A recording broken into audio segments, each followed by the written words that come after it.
Hello everyone, Runner 24 Miller here, and welcome to the video. Today I'm going to be talking about it's a really interesting video. So in this video I'm going to be talking about the 5 facts that I currently know about Touhou, Genso, Wander, Reloaded. So you're more welcome to tell me more facts that you guys know in the comments, or message me on PSN, which is Ryder24Miller. Yeah. And by the time this video comes out, I will be already streaming on Twitch. So, yeah. And also, alright, but yeah, I'm also close to Philly, so feel free to check me out on Twitch. Links will be in the description below.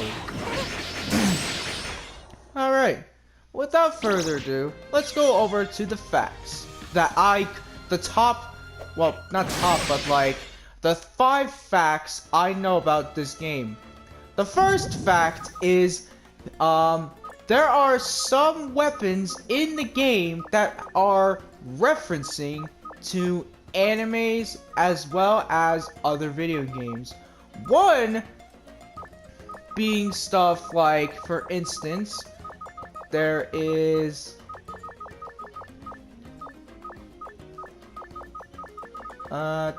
these things, which these are referencing the movie Aliens. And yeah, you could tell from the appearance of this thing. And then you got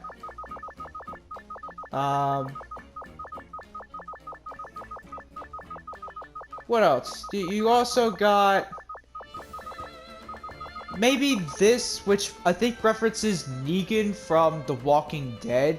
I'm not sure if that's what this is supposed to reference, but that is one thing that I know. And there's like some weapons that reference like the characters, like for instance this, because it's got Suika on it. Yeah. And there's a bunch of other stuff too, like it's not just for weapons, but also for shields. Like you got Onio, which is a reference to Uno in real life.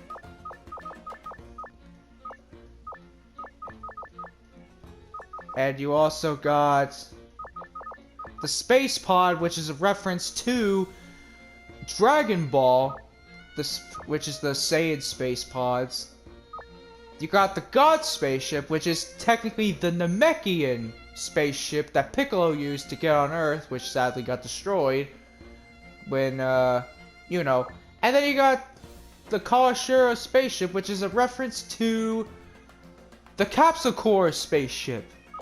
Yeah, so there's references to animes, like other animes. There's video game references.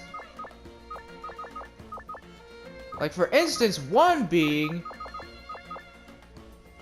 this, the Torjuro Mask, which is a reference to Legend of Zelda. Ocarina of Time, yeah, I think that's the one where Majora's in it. And you got the following one, which is also in the same game. So yeah, that's that. Number 2 is some characters in this game have passive abilities. As of right now, I don't have all the characters. The characters I don't have is Aya and Momiji, Sanai, and Futo. But I do have Reimu, I have all the DLC characters, I also have Marisa. Yeah, so the characters that have passive abilities being, number 1, and that is Tojiko Soga. Her passive is she is able to fly, like she has the constant float effect, meaning that she can't actually be affected by traps, and she can go over certain objects and terrain that are only affected if you're on the ground. So that's her thing. And now you got Well, it's only I'm gonna only include this for like playables. I will probably include it for supports. And Suako's her passive is she can walk on water as well as gaining the double speed and super strong and regenerate boost upon being near water or on water, but mostly it's near. So yeah, that's pretty good. Flandre Scarts, I'm not sure what her passive is. I think her passive is she can't go insane. Like, I know for if you have her as a partner, I think she's immune to being insane because she's already like she's like what half sane and half insane, I guess. And Cherno, she's immune to ice attacks. Well, not immune, but she's immune to getting the slow effect as well as I think the freeze effect. And I think that's it. I think that's it for now for all the passives. There's probably some partners that have them. And now, number 3 being some of the beastries, which some of the, I guess, the colors or the skins are referencing characters. Like, for instance, this references Flandre. This, I think, references Iku.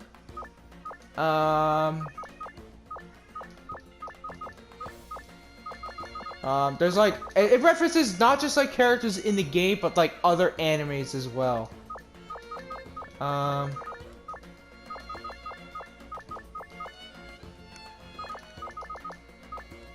Yeah, there's a lot of stuff that can reference.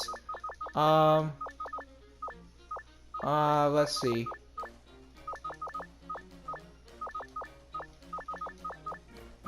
I think this is I know a reference to an anime, but I know that I think I know who she's from. Like, I know what this skin's that the person's from, but I don't remember the name. Alright, and then you got this, which for Moko, it's Luigi from Mario Bros. Because, you know, the green overalls, the blue overalls, the green shirt. Yeah. And for medicine, she references Cherno for her color scheme of that.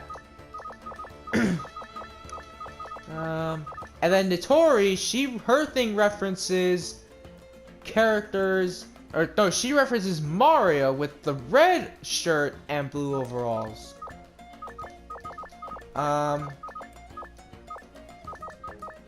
Yeah, I think that's it for all the. Oh yeah, and Satori's thing is, or Koishi's thing is Satori's, and then for this it's Satori. Yeah, pretty cool. I think this color scheme is supposed to reference the Raven thing. Yeah.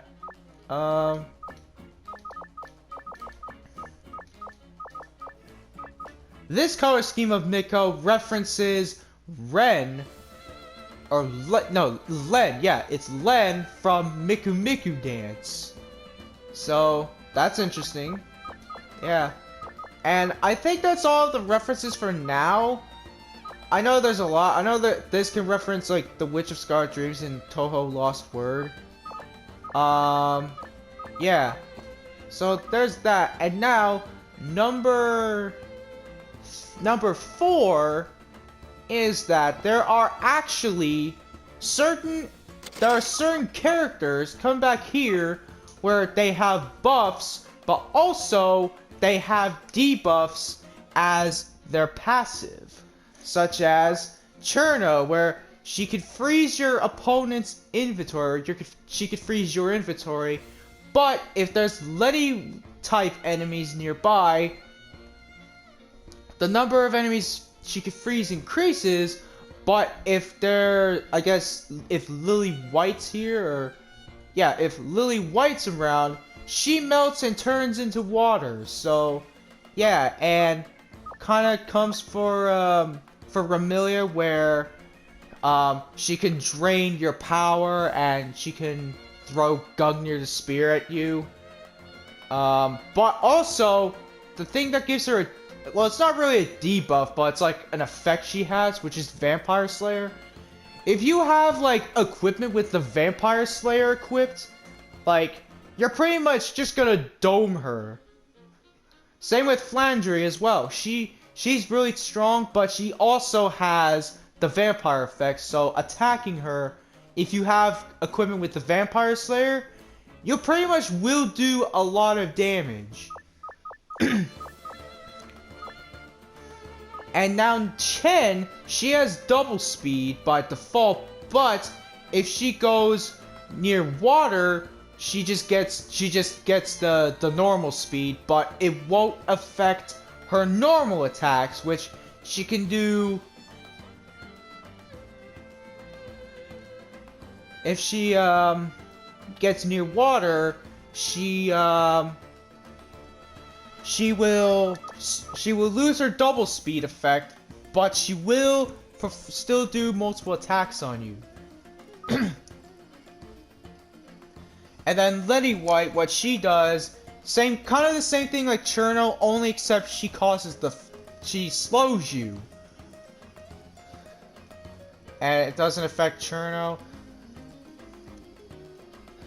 Yeah, yeah, you get the point. And then, you got Lily White, which, of course, like, we all know how you can counter her. Just get a seal that prevents you from going to sleep, which I think is Amnesia, I think? Or no, it's, yeah, I forgot what it is, but you guys can look it up to see for yourself. Who else? Yuyuko, actually, if she eats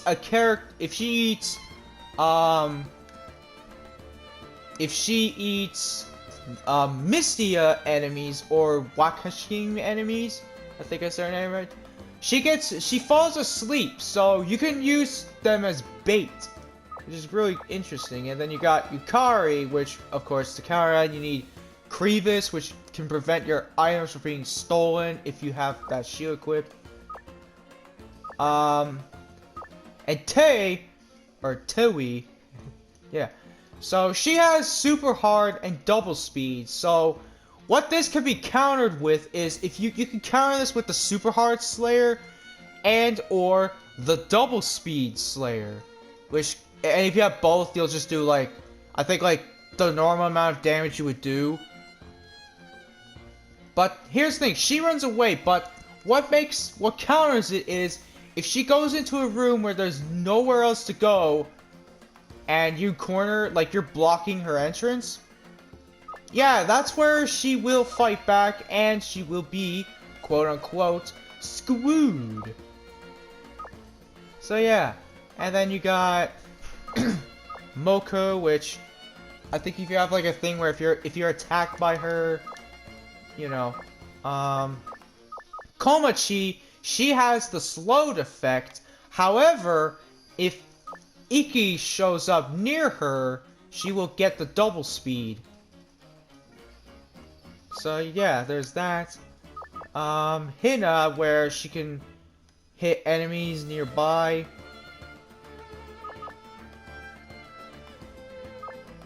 There is also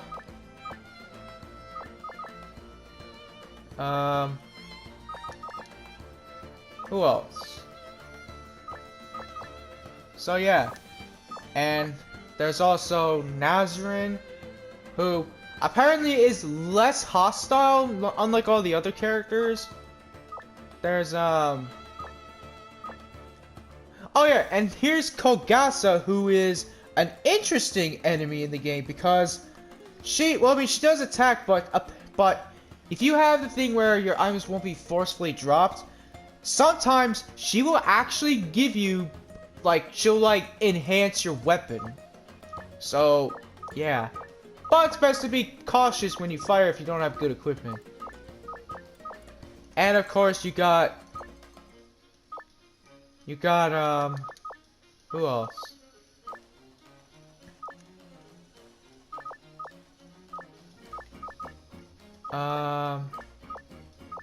You also have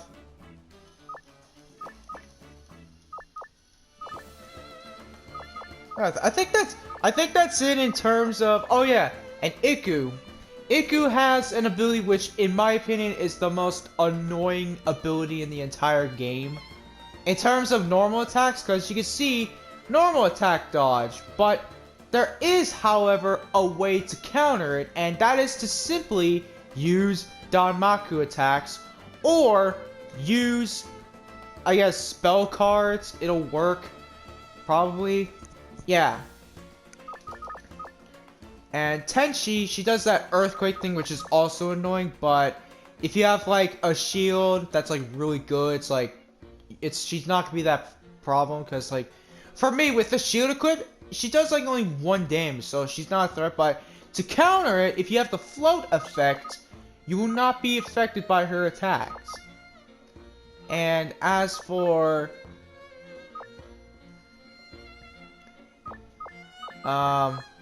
yeah, I think that's it in terms of the weaknesses.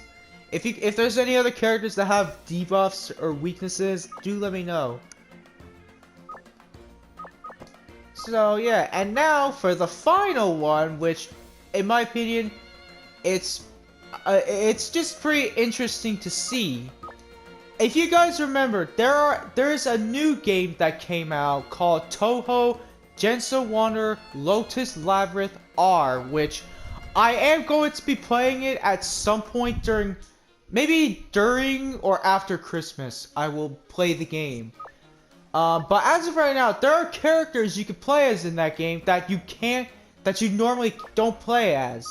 That being Akyu, Keen, Kyoko, like pretty much just like almost all of the characters, excluding I guess maybe, but besides that, there are also this game's only unique characters, and that is Robo Rinnosuke, by King, or also known as Possessed Rinnosuke, Awaratia Incarnate, as well as Crimson Raven, and there's also, I guess, the Flanders Scarlet question mark, and Devil Treat, as well as the fake version of Reimu Hakurai. And there's a lot of other characters too that I missed, but besides the point, there are also characters in this game that you don't play as, but are playable in Genso Wander Reloaded. I think you can play as the 3 fairies, and maybe it'd be funny if you play as Shanghai and Horai doll. That'd be funny. Or I know you can play as, I know one of these are DLC characters. I think Yorihime is the DLC character. I think she's also part of it too, which I'm gonna be very excited to do. But yeah, what do you guys think? Like, after I get the game, like, once I get familiar, should I get, like, all the DLC, or should I get the game and get the DLC as well? Do let me know in the comments. Yeah, because it looks like a really fun game. It's like this, but it's like a lot more complex. And as you all know, I love complex games. I play it because I want to see a challenge. Like, when I played Jump Force, yeah, that was a challenging game at the start, because I wasn't used to fighting games as much. When I got to what's the game? My Heroes One's Justice, I actually really enjoyed playing the game. Alright, but with that being said, that is gonna be it for this video. Those are the top 5, or the 5 facts that I know about Touhou Genso Wander Reloaded. If you got any more facts about the game, let me know in the comments below, or message me on PSN. And, or maybe on Twitter or Discord. And yeah, I'm gonna be streaming by the time the video comes out. I will be streaming on Twitch, so feel free to stop by when the time comes, which it'll start in like 30 minutes. So with that being said, yeah, I will see you in the next video. Bye bye. Oh, and did you leave a like yet? And subscribed? Please do that, as it can help my channel grow. Thank you so much. Bye bye.